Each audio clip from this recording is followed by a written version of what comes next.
And if you think about what digging deep into yourself is like and how long it takes to dig a well of great depth, you know that you return to that task time and time again. You dig some, then you go away and you come back, you dig some more. You go away and you, like, just practically speaking now, in the alm of life, to dig a well, you have to dig down, but what do you find there? A lot of dirt, a lot of rocks, a lot of obstructions, and a lot of things that you got to empty out. So you go down into the well, you dig, and what do? You fill up a bucket of everything that you dug up, all the dirt and the stones and everything else. And what do? You got to bring that bucket to the surface. You got to empty it out.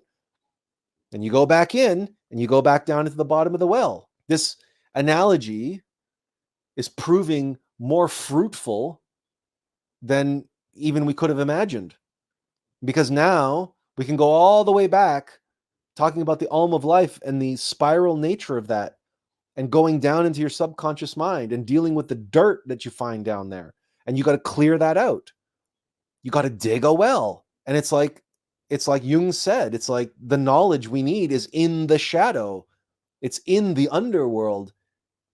The digging of the well, what we're really looking for, that eternal flow of truth and knowledge, becomes available to us only when we've dug through layers and layers and layers and layers and layers of dirt. And we've dug through deeper and deeper and deeper into hell. And each time you dig down another level and you come back up, and you go back down and you dig down some more and you come back up and you dig down some more and come back up. This is the alm of life. This is looking at your shadow. And the integration of the shadow is, like we've said many times, it's that the shadow is that mountain that is trying to cause you to fall. With every handhold and every foothold, the mountain is trying to kill you, is trying to get you to fall. But at the same time, that mountain is the only vehicle, it's the only way that you can become a master mountaineer. Same thing that is trying to cause your fall has in its very nature what is required in order for you to conquer it, to master it, to overcome it. And this is how a mountaineer integrates the mountain, by conquering it. You cannot become a master mountaineer without conquering your mountain. In the same way, you cannot integrate the shadow without ultimately eliminating it and learning everything you needed to learn from it so that you don't need it anymore.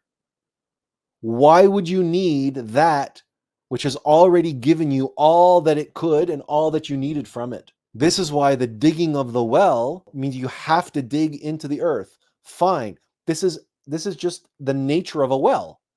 You have to dig into the earth, which means you have to dig up earth. You have to remove that which divides that eternal wellspring of life-giving water from the surface.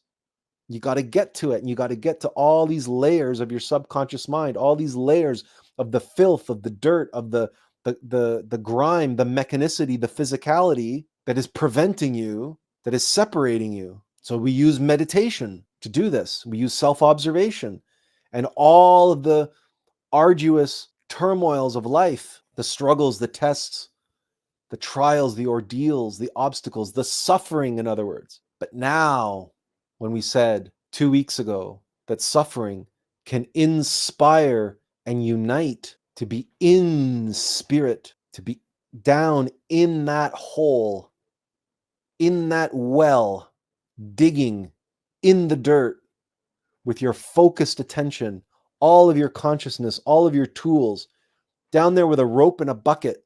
And that bucket, that consciousness, is hauling up dirt, you see?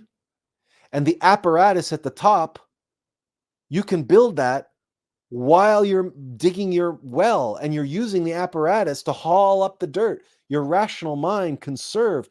You can comprehend that which is separating you. You can be inspired and focused and united all of your faculties on this activity of digging this well. And what is a well?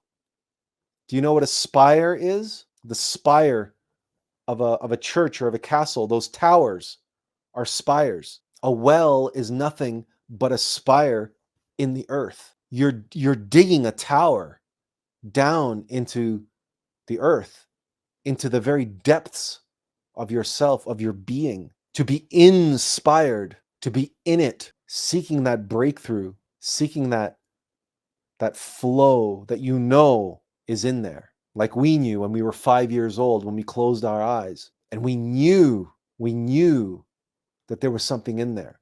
We were inspired to dig deep and go deeper and deeper and deeper. And that was our mantra. That was our chant to ourselves as a 5-year-old. And all of this, right? Tunneling through, creating that spire. And by the way, the spire, to be inspired, why do cathedrals have those tall spires?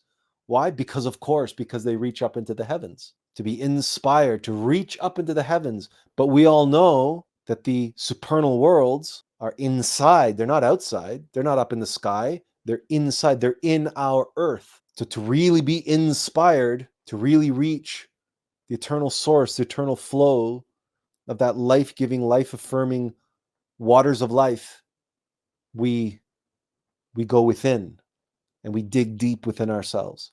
And when we encounter the dirt, the grime, the obstacles, the rocks, the layers of sediment, and all the obstructions keeping us and our physical vessel from drawing forth the waters from within and sharing them with the rest of the world on the surface in the world of form. Use this, what we have given you today, what we have drawn forth from the well and have poured forth from our physical vessel, hopefully into empty cups. Take this imagery, take this allegory with you into your meditation. Visualize yourself down in the well. See it. Visualize yourself going deeper and deeper and deeper. And when the obstructions come, observe them, dig into them. Take that shovel of your apparatus that you have available to you, that willpower, that strength of will, and dig into those obstacles and fill your consciousness, your bucket, with the knowledge, with the experience of those obstacles that are blocking your, and then using your strength and your mechanical apparatus, let it go. Visualize yourself hauling that bucket of dirt to the surface and dumping it out. Visualize yourself stoning the walls of your well, fortifying your spire, this in spirit, this spire down into the depths of your earth. Use this visualization. And while you're at it, throw in some prayer. Relax, concentrate, visualize, and pray. Go into meditation and dig a well. And don't stop digging until you start to feel the first bit of moisture bubbling up. It will serve you well.